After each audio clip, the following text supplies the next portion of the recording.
கொண்டு நேற்றைக்கு திமுக தலைவர் அனைத்து கட்சி கூட்டம் என்ற பெயரில் ஒரு மிகப்பெரிய ஒரு நாடகத்தை நடத்தியிருக்கிறார். திராவிட முன்னேற்றக் கழகம் எப்பொழுதெல்லாம் அவர்கள் மேலே ஒரு மிகப்பெரிய ஊழல் குற்றச்சாட்டுகள் வருகிறதோ அந்த நேரத்திலெல்லாம் அதை திசை திருப்புவதற்காக பல்வேறு விஷயங்களை கையில் எடுப்பது அவர்களுடைய வாடிக்கையாக இருந்து கொண்டிருக்கிறது. அப்படி ஒன்று தான் நேற்றைக்கு எஸ்ஐஆர் என்று சொல்லக்கூடிய சிறப்பு வாக்காளர் திருத்த அந்த முகாமை அவர்கள் எதிர்த்திருக்கிறார்கள். அதிலே கூட நேற்றைக்கு மரியாதைக்குரிய திரு வைகோ அவர்கள் கிட்டத்தட்ட 75 லட்சம் வாக்காளர்கள் போலி வாக்காளர்கள் இருப்பதாக சுட்டிக்காட்டியிருக்கிறார்கள். இந்த சிறப்பு வாக்காளர் திருத்தத்தினுடைய அவசியமே இரட்டை வாக்காளர்கள் அல்லது இறந்து போன வாக்காளர்கள் அல்லது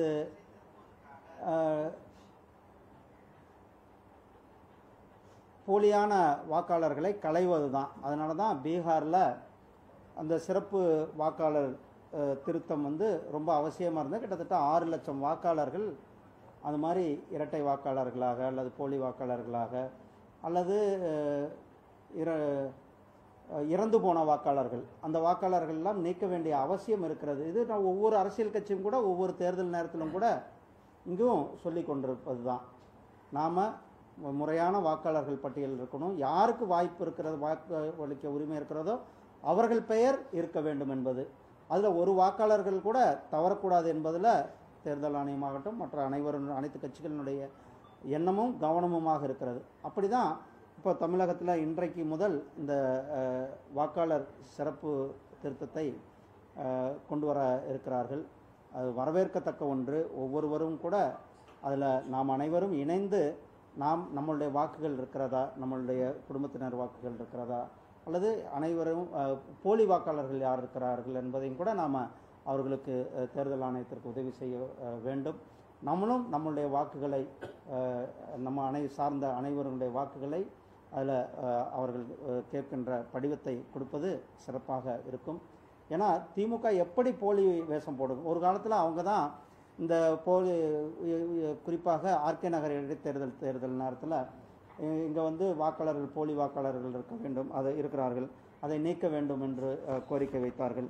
இப்போ திமுக எப்பப்போ குறிப்பாக திமுகவினுடைய தலைவர் அவர்கள் திரு ஸ்டாலின் அவர்களுடைய தொகுதி கொளத்தூர் தொகுதியிலே கூட போலி வாக்காளர்கள் இருப்பதாக நிறைய பேர் பெரிய அளவில் குற்றச்சாட்டுகள் இருக்கிறது.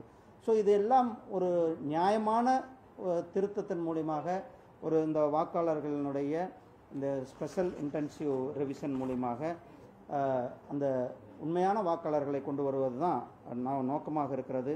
இந்த போலி வாக்காளர்களை நீக்க வேண்டும் என்று பலமுறை திமுகவே தான் சொல்லியிருக்காங்க. ஆனால் இப்போது திமுக திடீரென்று அவர்கள் இதை எதிர்த்து கொண்டிருக்காங்க. ஏன்னா இன்றைக்கு தமிழ்நாட்டில் ஒரு மிகப்பெரிய நகராட்சி நிர்வாகம் மற்றும் குடிநீர் வழங்கல் துறையின் கீழே ஒரு மிகப்பெரிய ஊழல் குற்றச்சாட்டானது வெளில வந்திருக்கிறது. அமலாக்கத்துறை டிஜிபிக்கு கடிதம் எழுதியிருக்கார். கிட்டத்தட்ட 2538 இளைஞர்களுடைய வாழ்க்கையில் விளையாடி இருக்கிறார்கள்.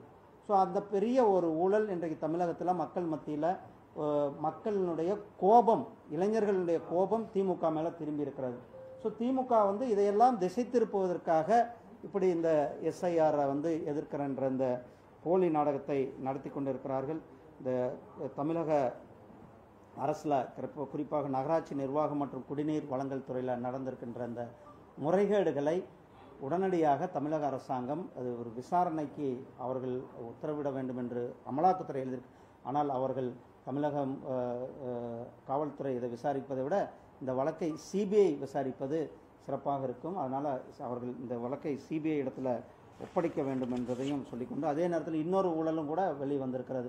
எல்லாருக்கும் தெரியும், நெல் கொள்முதல் என்பது முன்கூட்டியே திட்டமிட்டு செய்யப்பட வேண்டும். பருவமழை வருகின்றது என்பது அனைவருக்கும் தெரியும். அந்த பருவமழை காலத்திற்கு முன்னாடி அதுக்கான வசதிகள், வாகனங்கள் அல்லது குடோன்களுடைய இருப்பு இதையெல்லாம் சரியாக செய்து வைத்து வைக்க வேண்டியது அரசாங்கத்தினுடைய பொறுப்பு. ஆனால் அவர்கள் அதெல்லாம் விட்டுவிட்டு நெற்களை முளைக்க அளவுக்கு விட்டுவிட்டு விவசாயிகளிடத்திலிருந்து கொள்முதல் செய்யாமல் அந்த வாகனங்களை எல்லாம் கூட கிட்டத்தட்ட இதில் 160 கோடி அளவுக்கு ஊழல் நடந்திருப்பதாக விவசாயிகள் சொல்லுகிறார்கள். அதிலேயும் தீவிரமாக விசாரணை ஆனது செய்யப்பட வேண்டும். தமிழகத்தில் இவர்கள் திமுக ஆட்சியின் கீழே நம்மளுடைய பொதுமக்கள், தமிழக மக்கள் ரொம்ப ஒரு வேதனையான கடந்த 4.5 ஆண்டுகளில் மிகப்பெரிய வேதனையை அனுபவித்து கொண்டிருக்கிறார்கள். குறிப்பாக மின்சார கட்டண உயர்வு, அதே மாதிரி சொத்து வரி உயர்வு, அது சொத்து வாங்கும் பொழுது அதற்கான கட்டண வரி உயர்வு, இப்படி ஒவ்வொரு உயர்வும் கூட மக்கள் தலையில் ஏற்றி வைத்திருக்கிறார்கள். இந்த திமுக அரசாங்கத்தை வெளியே அனுப்புவதற்கு மக்கள் தயாராக இருந்து கொண்டிருக்கிறார்கள் என்பது தெரியுது. எதிர்கட்சிகள் முக்கியமாக அந்த டைம் பீரியடை கேள்விக்குறியாங்க. எலெக்ஷன் ஒரு 3-4 மாதத்தில் வச்சுட்டு ஏன் இவ்வளோ அவசரமாக பண்ணணும்? கமல்ஹாசன் கூட எலெக்ஷன் முடிஞ்சதுக்கப்புறம் பண்ணலாமேன்னு தான் சொல்லுங்கள். எலெக்ஷன் முடிஞ்ச பிறகு பண்ணால் அதனுடைய பிரயோஜனமே இல்லையே. இது தேர்தலுக்காக பண்ண வேண்டியது. நமக்கு தேர்தலுக்கு இன்னும் 6 மாதங்கள் இருக்கிறது. தேர்தலுக்கு முன்னாடி பண்ண வேண்டிய விஷயம். ஏன்னா தேர்தலில் யார் சரியான வாக்காளர்கள், யார் சரியான வாக்காளர்களுடைய உண்மையான வாக்காளர்கள் விட்டு போயக்கூடாது. அதுவும் நம்மளுடைய கவனமாக இருக்கிறது.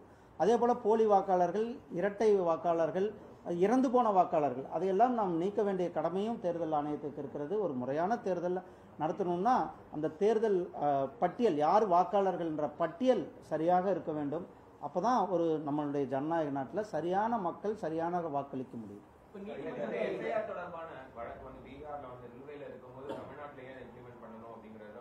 நீங்கள் பாருங்கள், சுப்ரீம் கோர்ட்டு உங்களுக்கு தெரியும், சுப்ரீம் கோர்ட்டினுடைய கைடன்ஸ், சுப்ரீம் கோர்ட்டினுடைய அவர்கள்லாம் சொன்ன பிறகு தான் பீகாரில் பண்ணியிருக்கிறார்கள்.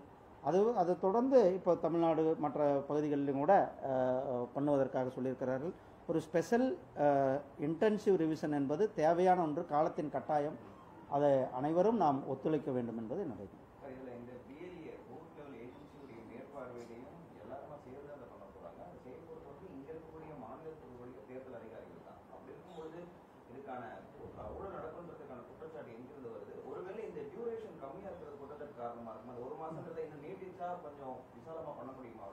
அதாவது இப்போதைக்கு அவங்க 1 மாதம் கொடுத்திருக்கிறார்கள், அல்லது இந்த 1 மாதத்தில் இன்னைக்கு முழுமையாக இதில் தங்களை ஈடுபடுத்தி கொண்டிருக்கிறார்கள். அந்த 1 மாதத்தில் நிச்சயமாக செய்ய முடியும். செய்ய முடியாதது ஒன்றும் இல்லை. அல்லது தேவைப்பட்டால் அந்த நேரத்தில் தேர்தல் கமிஷன் முடிவு பண்ணாங்கன்னா, அவர்கள் இன்னும் வேலை நடக்கலன்னு நினச்சாங்கன்னா கொடுக்கறதுக்கான அதிக நாள் கொடுக்கறதுக்கான வாய்ப்புகளும் கூட இருக்கிறது. ஆனால் இது ஒரு ஸ்பெஷல் இன்டென்சிவ், அதனால தான் சொல்கிறாங்க ஸ்பெஷல் இன்டென்சிவ் ரிவிஷன். இந்த ஸ்பெஷல் இன்டென்சிவ் ரிவிஷன் குறிப்பிட்ட காலகட்டத்திற்குள் பண்ண வேண்டும். அந்த குறிப்பிட்ட காலகட்டத்தில் பண்ணுறாங்க. நீங்கள் சொன்னீங்க, இதில் இங்கே இருக்கிற பிஎல்ஏ, ஒவ்வொரு கட்சியினுடைய பிஎல்ஏ அங்கே இருப்பார். அதே போல் ஒவ்வொரு கட்சியினுடைய அரசியல் சார்ந்தவங்க அங்கே இருப்பாங்க. அதே போல் இன்னும் சொல்லப்போனால் தமிழ்நாட்டு அரசியல், தமிழ்நாடு அரசு ஊழியர்கள் தான் அதில் இருக்க போகிறாங்க. அப்போது திமுக தமிழ்நாட்டு அரசு ஊழியர்கள் மேலே நம்பிக்கை வைக்காமல் இருக்கிறார்கள் என்பது ஒரு மிகப்பெரிய கேள்விக்குறியாக இருக்கிறது. அதனால் இந்த ஒரு ஸ்பெஷல் இன்டென்சிவ் என்பது காலத்தின் கட்டாயம், தேவையான ஒன்று. அனைவரும் இணைந்து செயல்பட வேண்டும் என்பது தான் என்னுடைய.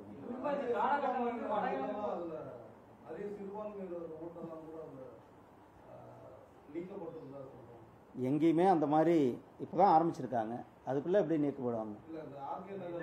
இல்லை சொல்லுங்கள். அதாவது யார் ஓட்டையும் யாரும் இருக்கிறவர்கள் ஓட்டை நீக்க முடியாது. பிஎல்ஏ இப்போ ஒரு பகுதி இதில் சிறுபான்மையர் பெரும்பான்மையர் பேச்சுக்கே இடமில்லை. அனைவரும் வாக்காளர்கள். அனைவரும் வாக்காளர்களுக்கு ஒவ்வொரு கட்சியை சார்ந்த அந்த பிஎல்ஏ அங்கே இருப்பார், அரசு ஊழியர் இருப்பார், சம்மந்தப்பட்ட நபர் இருப்பார். இப்போ உங்கள் ஓட்டு இருக்குதுன்னா நீங்கள் உங்கள் ஃபார்ம் எடுத்துகிட்டு கொண்டு போய் கொடுக்கும்போது உங்கள் ஓட்டை எப்படி டினை பண்ண முடியும்? அதனால் இதில் தயவுசெய்து அரசியல் படுத்த வேண்டாம். சிறுபான்மையர் பெரும்பான்மையர் என்று இதில் அனைவருடைய வாக்குகளையும் உறுதிப்படுத்துவதற்கு அல்லது போலி வாக்காளரை களைவதற்கான ஒரு நடவடிக்கை அனைவரும் ஒத்துழைக்க வேண்டும் என்றும்.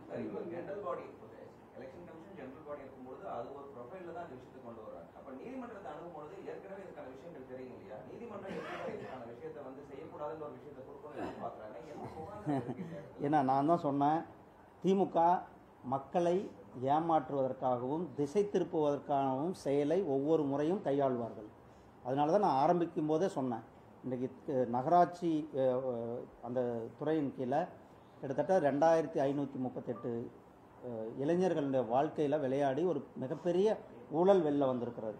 ஸோ அந்த ஊழலை திசை திருப்புவதற்காக திமுக ஒரு போலியான நாடகத்தை தான் நடத்தி கொண்டிருக்கு. நேற்றைக்கு அப்படி பேசின போது திரு வைகோ அவர்களுடைய பேச்சினுடைய சாராம்சம், அது 75 போலி வாக்காளர்கள் இருக்கணும்னா அப்போ 75 லட்சம் போலி வாக்காளர்களை வைத்து நாம் தேர்தல் நடத்த முடியுமா?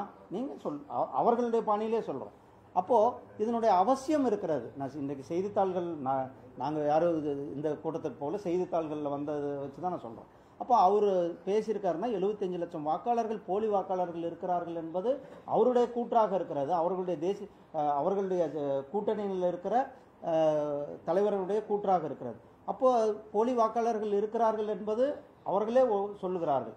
அப்போ அதை களையப்பட வேண்டியது, நடவடிக்கை எடுக்கப்பட வேண்டியது தேர்தல் கமிஷனுடைய வேலையாக இருக்கு. அதனால் நாம் அனைவரும் ஒத்துழைப்போம். நன்றி. திமுக கூட்டணி கட்சி சார்பில் நடைபெற்ற கூட்டத்தில் பங்கேற்காத கட்சிகள் பயந்தா கோழிகள்னு அரசு பங்கேற்றவர்கள் வீரர்கள். இது தெருவில் போகிறவங்க சொல்கிற மாதிரி ஒவ்வொரு கட்சிக்கும் ஒரு கொள்கை இருக்கிறது. அதாவது பல கட்சிகள் இது தேவை, நியாயம் என்று அவர்கள் நினைத்தார்கள். அதனால் திமுக கூட்டத்துக்கு போகலை.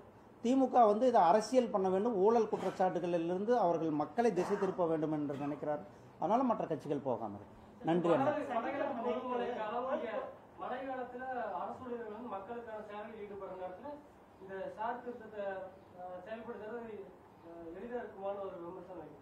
அண்ணா, இதெல்லாம் மனம் இருந்தால் மார்க்கம் உண்டு. செய்யணும்னு நினச்சா எல்லா வேலையும் செய்யலாம். மெஷினரிஸ் இருக்கிறது, அரசாங்கம் இருக்கிறது, பிஎல்ஏஸ் இருக்கிறார்கள், அரசியல் கட்சிகள் இருக்கிறார்கள்.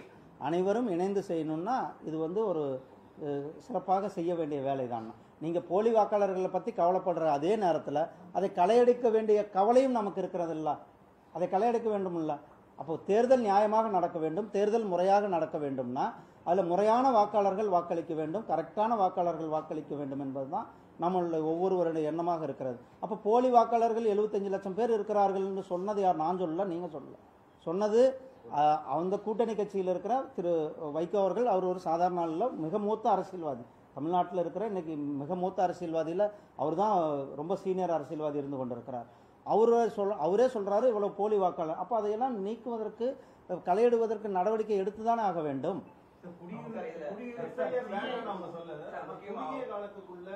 ஆனால் தேர்தல் நமக்கு இருக்கிறது, நமக்கு தேர்தல் நெருங்கி கொண்டு இருக்கிறது. ஒரு விஷயம் செய்யும் பொழுது தேர்தலுக்கு இப்போ போலி வாக்காளர்கள் இருப்பார்கள் என்பதில் எல்லாருமே ஒத்துக்கிறாங்க. அப்போ ஒத்துக்கிறாங்க போது தேர்தல் நமக்கு ஏப்ரல் அல்லது மே மாதம் நமக்கு தேர்தல். அப்போ தேர்தலுக்கு முன்னாடி அதை களையெடுப்பீங்களா? தேர்தலுக்கு பிறகு போலி வாக்காளர்கள்லாம் போட்டு அவர்கள்லாம் ஓட்டு போட்டு அப்போ திமுகவுக்காக ஓட்டு போடணும்னு நினைக்கிறாங்களா அவங்க? ஸோ திமுக அப்போ போலி வாக்காளர்களை வைத்து தான் இந்த தேர்தலை நடத்தணும்னு நினைக்கிறார்களா? இப்போது இதனால் திமுகவுடைய கூற்றுப்படியே நான் சொல்கிறேன், இது போலி வாக்காளர்களை அவர்களை எடுப்பதற்காக ஒத்துழைப்பு கொடுங்கள் என்பது என்னோட வேண்டுகோளாக இருக்கு. திமுக